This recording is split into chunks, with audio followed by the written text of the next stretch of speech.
Moments behind palace walls that never make it to the headlines. Whispers, too sharp decisions, too personal emotions to wrong.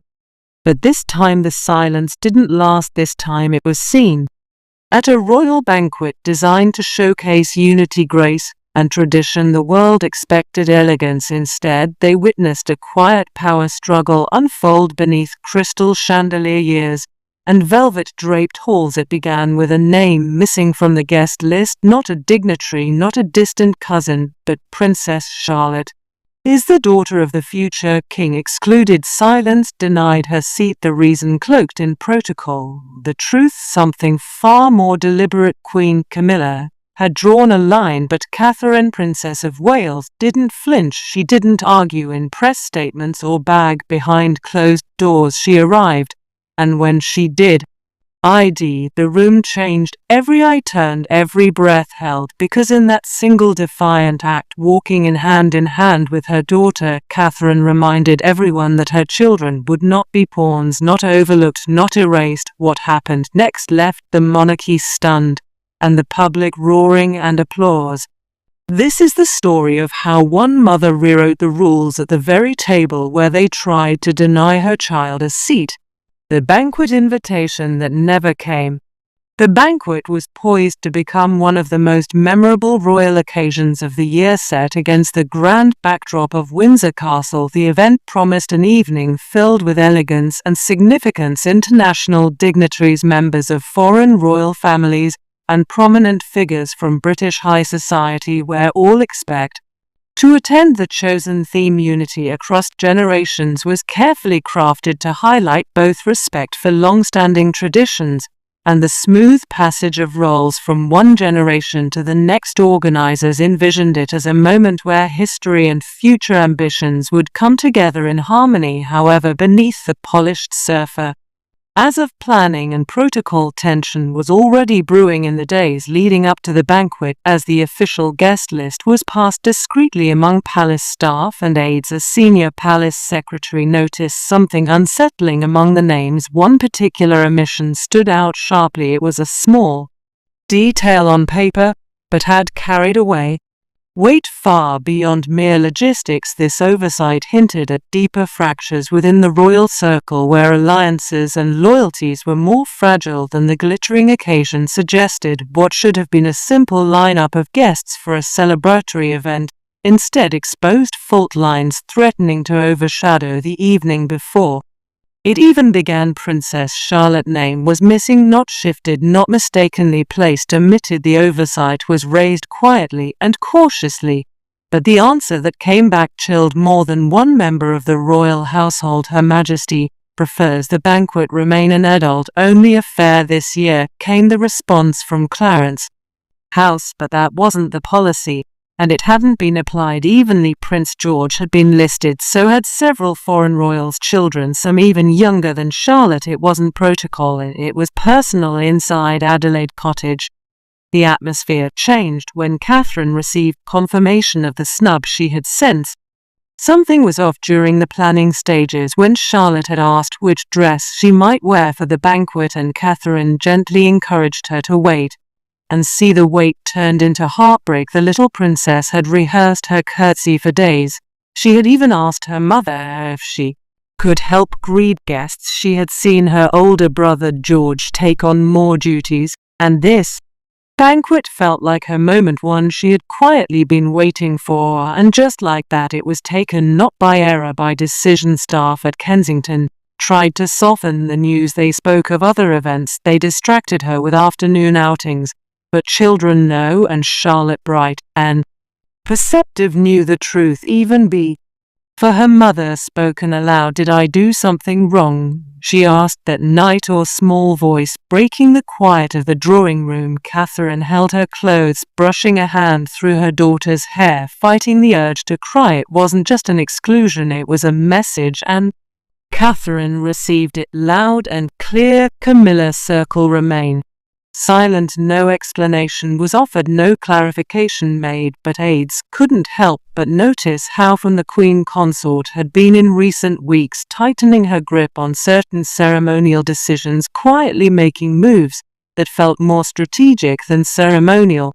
"There's a new dynamic," one insider said. "Camilla has started drawing lines, and this time she drew it right through a child." But Catherine wasn't just any royal mother. She had watched Diana navigate storms of silence and dignity, and now she was facing her own with a grace sharpened by steel. She made a quiet decision of her own. A grandmother's silence, a queen's decision. In the hours that followed Charlotte's quiet heartbreak, all eyes turned toward Clarence's house, the origin of the decision that had cast such a long shadow over what should have been a night of celebration. While the palace maintained its usual posture of poise and discretion, behind the scenes whispers were mounting. Queen Camilla had a coup. According to insiders, given the final word on the matter without hesitation. There were no discussions, no allowances, no considerations for Charlotte's growing royal role. The decision had been made in a closed-door meeting with 2 senior aides. "She's too young," Camilla reportedly said, her voice calm but unyielding. "This isn't the time." But no one believed it was about age. Not really. Charlotte had attended events of similar formality. She had been present at coronation rehearsals, at state funerals, even walked beside her family during public mourning. She had stood with more grace than many adults, and yet here she was excluded. The timing was what troubled men. In recent months, Charlotte's confidence had grown, and with it her public presence. Royal watchers had begun to note how much she resembled her grandmother Diana, not just in appearance, but in poise and presence. It hadn't gone unnoticed by the public or by Camilla aides. Say Camilla, his demeanor in the days before the banquet was unusually guarded. She had grown more assertive in small but visible ways, seating arrangements revised at the last minute, personal insignia emphasized more prominently, and press releases quiet suggestions that her lineage, though non-royal, deserved more reverence. Some chalked it up to her ongoing efforts to solidify our standing in a family that still bore Diana's shadow. Others weren't so sure. "She sees Catherine's children as the future, but not necessarily as her future," one former royal staffer shared. "There's a difference, and she acts accordingly behind palace walls. These tensions rarely erupt in public. They are managed in quiet gestures and calendar decisions in who has seen and who is not." But this choice, a royal banquet where unity was to be celebrated, felt deliberate. Camilla had not only drawn a line, she had crossed it. When Catherine was informed of his reasoning, there was no raised voice, no angry exchange, only silence. But those close as to her noticed a shift, a stillness that usually signaled action. Catherine understood the power of being underestimated. She had endured years of quiet scrutiny before stepping into her role as Princess of Wales, and she had learned well that within the monarchy the most powerful messages are rarely spoken aloud. That night, as Charlotte slipped beside her stuffed animal, unaware of the conversations unfolding around her, Catherine stood by the window of her private study, phone in hand. She wasn't calling the press, she wasn't calling friends, she was calling the one person who had the authority to alter the course of that night's story. She wasn't requesting permission, she was making a statement. One the Queen Consort would hear, not through words, but through presence, a presence she would never forget. Catherine finds out and doesn't stay silent. The call Catherine made that night wasn't to negotiate, it wasn't to argue or plead, it was to inform. The line was brief, the message clear: Princess Charlotte would attend the banquet. Whether her name appeared on the official list or not, she would be there. The aide on the other end didn't push back. They didn't dare. For all the quiet cow Catherine had learned to move within, there were moments when her resolve left no room for debate. This was one of them. She ended the call with a calm "thank you" and turned to prepare. The following morning, the halls of Windsor stirred earlier than usual. There was a shift in energy, unspoken but palpable, a change in tone among the staff. Rumors traveled fast in the palace, and by sunrise many already knew Catherine would not comply with Camilla's decision. She had chosen action over diplomacy. One royal footman said later, "We've seen her quiet elegance, But this was something different. This was Catherine and armor throughout the day, preparations for the banquet country.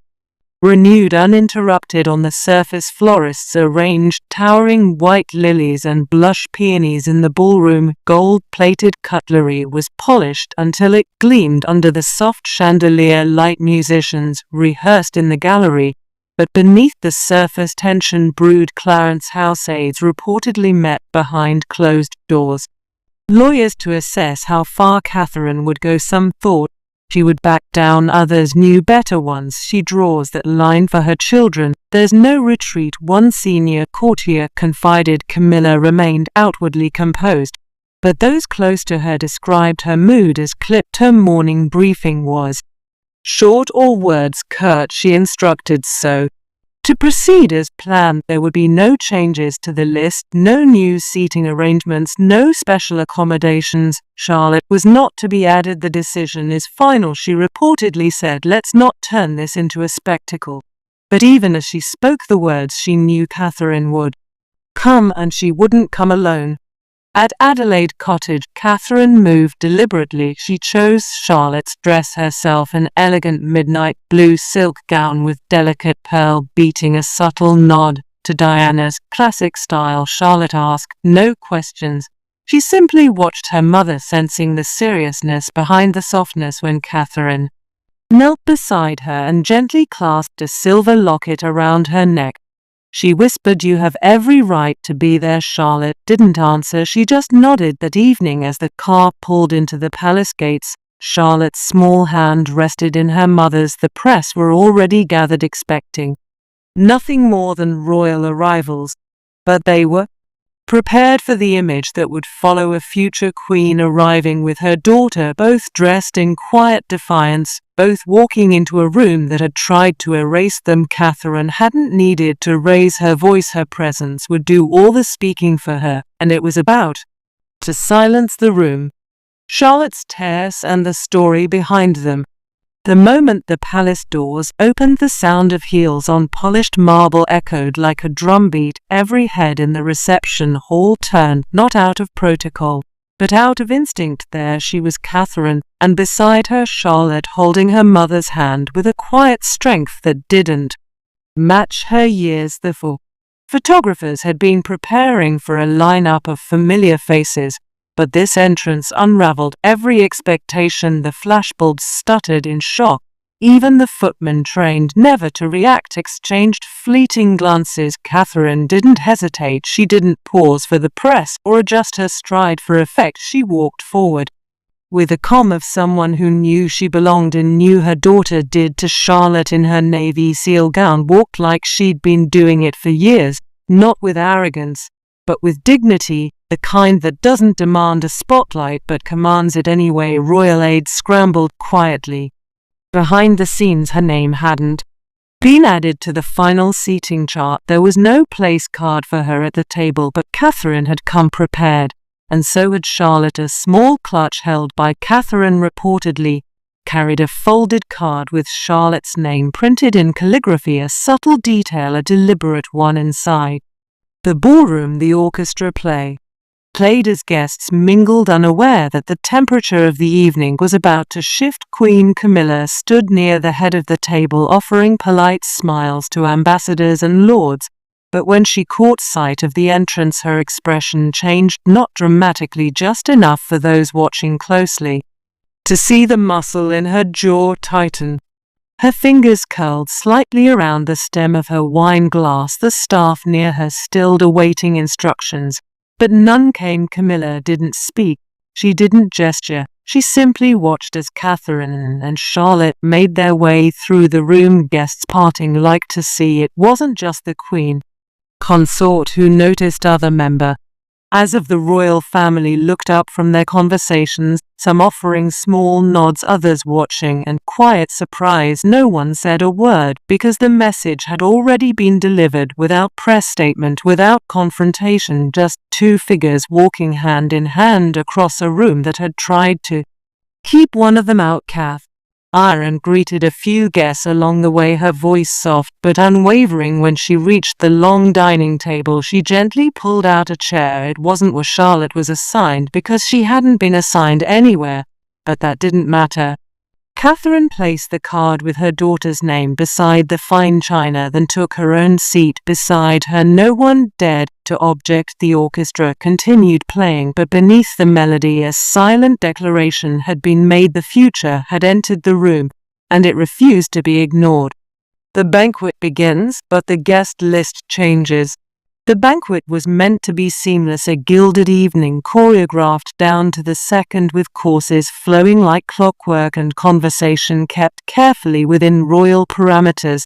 But as the first course was served, the air had shifted. The arrival of Catherine in Charlotte hadn't just caused a ripple, it had disrupted the current entirely. Guests, the store glances between forkfuls of delicately arranged appetizers, whispers, though hushed, spread across the table like when through tall grass. The cameras weren't rolling inside the ballroom, but if they had been, the moment would have needed no narration. There was no drama, no raised voices, no glares across the table.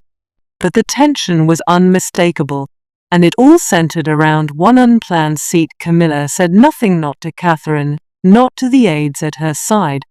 But her silence was not a quiet submission, it was a calculated freeze. She lifted her glass during the welcome toast with the poise of a seasoned concert, but those who knew her best recognized the tightness in her shoulders, the way she avoided looking to seats down the table where Charlotte now sat. There had been no scene, no rebellion, but in royal terms this was a bold defiance, and it had happened in front of the world's most powerful guests. Charlotte, unaware of the full weight of the politics surrounding her place at the table, sat with impeccable grace. She spoke only when spoken to. She thanked the servers softly. She reached for her napkin with perfect timing, and with each gesture she unraveled the claim that she was too young or not ready. What Camilla may have intended as a quiet exclusion had now become a public display of the very qualities Charlotte had been denied the chance to show, a quiet triumph unfolding in real time. Catherine, meanwhile, remained composed but alert. She understood the cost of making a move like this. Royal protocol is never broken without consequence, even when it's done in silence. But to her this was never about protocol, it was about protection, about ensuring that her daughter knew her worth was not defined by someone else's discomfort. It wasn't an act of revenge, it was a correction. Midway through the evening, a footman discreetly brought an updated seating chart to one of the aides behind Camilla. Her expression didn't change as she got and static, but she did not send it back. She folded in half and tucked it beneath her plate, a quiet concession, but not a warm one. The meal continued, the speeches began, the cameras returned, but the story of the night had already been written. It would not appear in official summaries or press releases. It would be spoken inside conversations in staff corridors, in the minds of those who witnessed it. The little girl who wasn't invited had arrived, and the woman beside her had made sure the crown saw her not as a child, but as a rightful presence, as someone who belonged. Catherine walks in holding Charlotte's hand.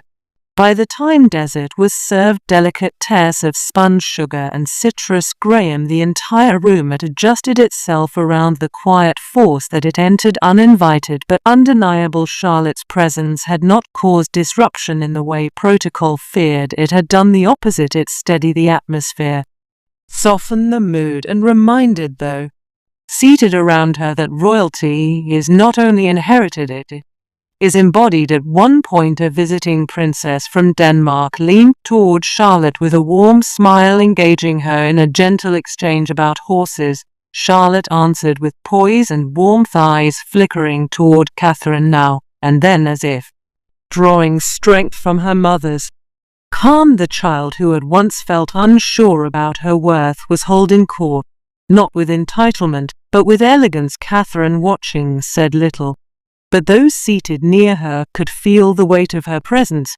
She didn't need to lecture or defend. Her actions had already spoken louder than words. One dignitary was overheard say, Saying this isn't just a banquet anymore, it's a masterclass in quiet leadership. Camilla remained composed but untouched. Her laughter during speeches was softer, now her glances sharper at times. She sipped from her glass with an almost rehearsed grace, but even that could not mask what had been on. Done the exclusion had not embarrassed Catherine, it had embarrassed the throne. Somewhere in the far corner of the room a courtier passed a note between aides, subtle and discreet. Adjust guest photographs, good read, including Princess Charlotte. Damage control swift and quiet had begun behind the scenes. The narrative was shifting, and the palace knew it. They couldn't afford to let images leak that showed a child seated without mention or recognition. Even in silence, stories were being written, and the palace, if nothing else, understood the power of an image. Charlotte leaned into Catherine, at one point whispering something that made her mother smile, not wide but deeply. It the kind of smile that carries gratitude, pride and vindication. A mother who had fought not loudly, not publicly, but with intention. And in that small exchange something else shifted. The future of the monarchy didn't sit in thrones or behind velvet ropes. That night it sat in a navy dress with shining eyes and a growing understanding of what it meant to carry a name that some would rather forget, because of what it represented. The night wore on. Applause rose and fell, wine glasses clink. But the quiet triumph had already happened as Catherine helped Charlotte up from her chair. When it was time to leave, she did so slowly, deliberately. She played then gently on her daughter's back as they walked toward the exit. The table showdown, a mother's silent defiance. As the heavy doors closed behind them, in the cool air of the corridor swept in, Catherine paused for only a moment, just long enough to exhale. Charlotte clutched her small person, looked up, her face still glowing with a mix of awe and quiet wonder. She didn't fully understand the weight of the evening, but she knew something had shifted. Catherine smoothed to hand over her daughter's hair, not saying much, just offering a nod that said, "You did beautifully," and Charlotte, still standing a few inches tall,